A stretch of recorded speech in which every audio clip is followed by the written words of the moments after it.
Alright folks, welcome to another beer review, and today we're going over to Guinness and we're having a look at the alcohol-free version of Guinness, Draught, which was kindly given to me by Adam, aka Mersey Beers, and you can hear the widget in the can.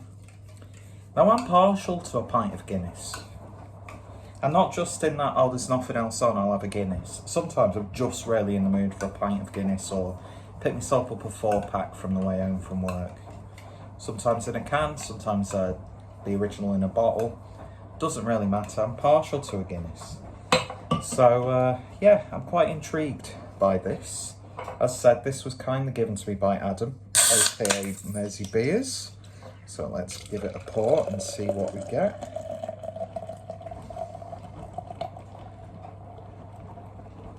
Let's pour it nice and aggressively.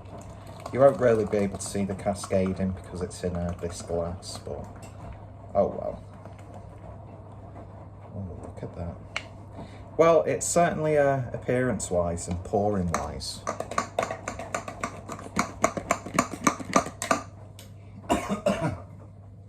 It's certainly hitting the fucking hell, the right notes, and this lighting's awful, but it has got a really nice cascading effect. You've got that signature creamy head. Yeah, it's looking pretty much like a Guinness. I forgot to put the timer on the oven. I'm making some loaded fries at the moment, and also cooking some veg in the oven because I'm making a not a pumpkin soup, but a butternut squash soup with peppers, carrots, onions and garlic. So I've got them both in the oven. So yeah, looking pretty much the part, what you expect from a Guinness. Nice head on there, so on the nose. It's got that signature sort of like malty, sweet, almost like a malted biscuit, I would say. You know, one of those ones with the cow on it. It's looking good, smelling good. I fundamentally hate alcoholic-free beers, or alcohol-free beers, because they just continuously miss the mark for me. So I'm interested to see what Guinness is like. So anyway, cheers folks, cheers Adam.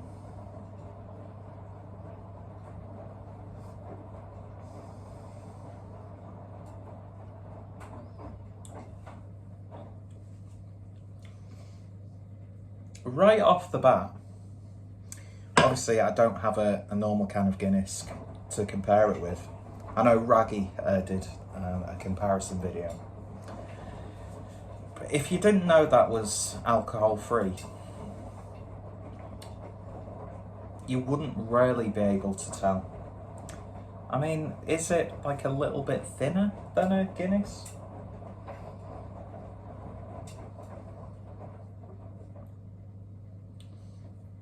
It might lack a tiny bit of body, I don't know.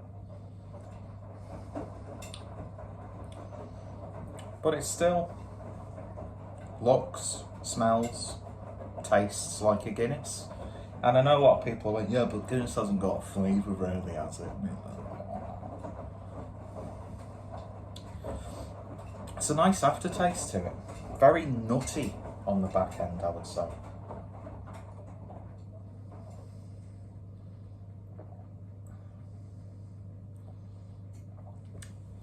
I would say though, usually when I drink normal Guinness, you feel like you've eaten a meal. This is almost maybe a little bit more refreshing than what I remember a regular Guinness tasting like and feeling like.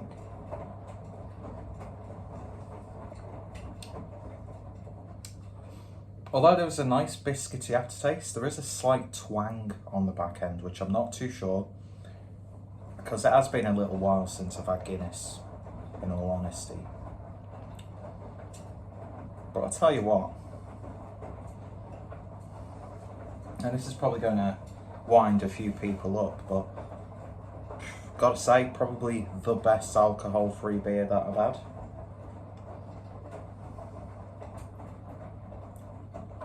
I definitely think the nitro helps. If it didn't have the nitro, then, well, I think a lot of people would say that Guinness wouldn't have anything if it didn't have nitro.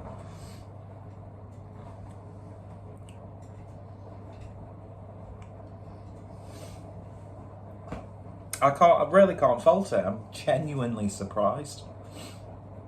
Obviously, it might be a different story if I had a proper Guinness draft. But it is proper Guinness, it's just... Is it literally alcohol free, or is there like 0.5? Yeah, 0.05. If it was legitimately 0.0, I could actually legally be able to drink this whilst in work. That would be good, wouldn't it? It's going down a treat, it's just... Dare I say it, I would probably buy this again in the future. I'm not too sure if there's maybe a little bit of a difference in the price point compared to the Guinness, or if it's just the same price. I don't really know if like alcohol-free versions of pre-existing beers are a little bit cheaper or potentially a little bit more expensive, or if the price is unchanged. But no, I'm legitimately surprised by that. I know when they first released it, I think they had a bit of a batch problem. So if I remember correctly, it got recalled for a little while. But no, I'm really, really enjoying this. Yeah. Obviously, people who drink Guinness a lot more than I do, and like the aficionados and fans of Guinness will probably say something different to what I'm saying. But as someone who does drink a fair bit of Guinness, I'd just be able to chug that back. I really, really would. I'd not really realised that. I'd still probably feel like I've eaten a fucking roast dinner. Pointless swear word there. Do apologise. But, yeah, good stuff. I think the only thing that might make me reconsider it is how much it actually costs. But I shouldn't imagine it costs more than the regular Guinness. Well, but who knows? You know how these companies price stuff. But yeah, I mean, look at that, organic. You put organic on something, you initially, you're paying a little bit more. Doesn't matter what it is. All beer is organic, or should be anyway, so it is what it is. Anyway, yeah, I'm very happy with that. Thank you, Adam. I had no intention of actually going out and buy this. But I think I probably would. Definitely would. I've also got that thing with alcohol-free beers. Like, surely, I know they're like intended for like people who want to go out and then have a drink and then they can drive. But just have a Coke. Yeah, surely alcohol-free beers are for alcoholics who probably... I'm joking. Shouldn't joke about alcoholism. Especially when I'm, about a quarter of the way to being an alcoholic myself, so it is what it is. Anyway, thank you for watching. If you've tried it, let me know your thoughts, opinions down below. I'm not going to make a habit of drinking alcohol-free beers because, well, no, I probably do have some undiagnosed mental health problems. But, yeah, not bad at all. I might do a comparison video at some point. But yeah, let me know what you think, and thanks for watching. You all take care, stay safe, and I'll see you all later. Cheers.